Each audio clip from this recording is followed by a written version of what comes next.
अब ग्रेजुएटी का amount company calculate करके देती है, मगर बहुत से हमारे एम्प्लॉय को ये मालूम नहीं होता है कि उनको कैलकुलेट कैसे करना है। तो दोस्तों आज मैं बताऊंगा आपको ग्रेजुएटी किस बेस पे मिलती है।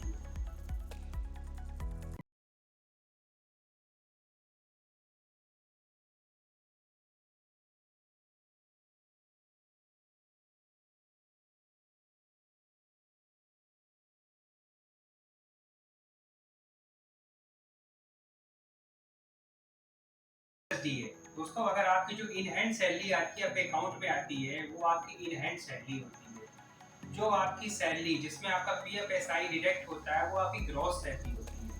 मगर इसी का एक पार्ट होता है बेसिक सैलरी, जो आपको आपकी सैलरी स्लिप पे दिखेगा। वो बेसिक सैलरी पर ही आपकी ग्रेजुएटी कैलकुलेट होती है, ना कि दोस्तों ग्रॉस पे और ना इन हैंड पर। बहुत से लोग ये कंफ्यूज हो जाते हैं कि मेरी सैलरी 25,000 रुपये है तो इस पर ग्रेजुएटी हमारी बहुत ज़्यादा बनेगी। मगर दोस्तों मैं आपको बता दूं, इस पर आप कंफ्यूज मत होइए। आपकी बेसिक सैलरी ही आपका सारा कैलकुलेशन डिपेंड करती है। आपकी बेसिक सैलरी पर ही आपका पीएफ जमा होता है और आपकी बेसिक सैलरी पर ही आपकी ग्रेजुएटी का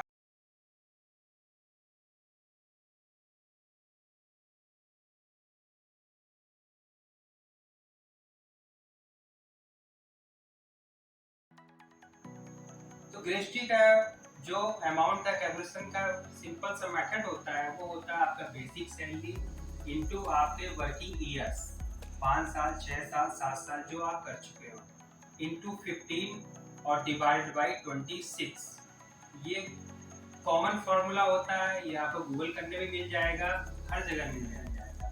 मगर बहुत से लोग इसमें कंफ्यूज हो जाते हैं, वो कैलकुलेट नहीं कर पाते। तो मैं आपको एक सिंपल सा मेथड बताता हूँ। जो आपकी बेसिक सैलरी है, बेसिक सैलरी का आप 4.81% निकालेंगे।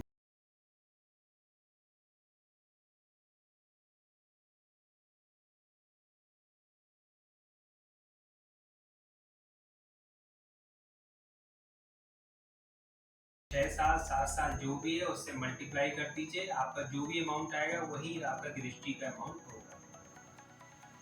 अब इसमें आपको एक चीज और याद रखनी है दोस्तों कि आपने ज्वाइन किया है 2010 में, आप 2015 में 5 साल के बाद आप अप्लीकेबल हो जाते हैं। मगर ये नहीं है कि आप 5 साल के बाद अप्लीकेबल होते हैं तो आपको ग्रेजुएटी मिल जाएगी। जब आप जॉब छोड़ते हैं, चाहे वो 5 साल हो, चाहे वो 10 साल हो, चाहे 15 साल हो, जब आप जॉब छोड़ते हैं तब उस समय की बेसिक जो होगी उस अमाउंट से आपका ग्रेजुएटी कैलकुलेट होगा। जैसे आप 2010 में आपने ज्वाइन किया तो आपकी बेसिक सैलरी थी 8,000 रुपये, मगर 2010 के बाद 2015 2020 तक आप काम करते रहे और आपकी सैलरी हो गई जाके बेसिक 15,000 रुपये। तो 15,000 रुपये में कैलकुलेट होगी, ना कि 8,000 रुपये।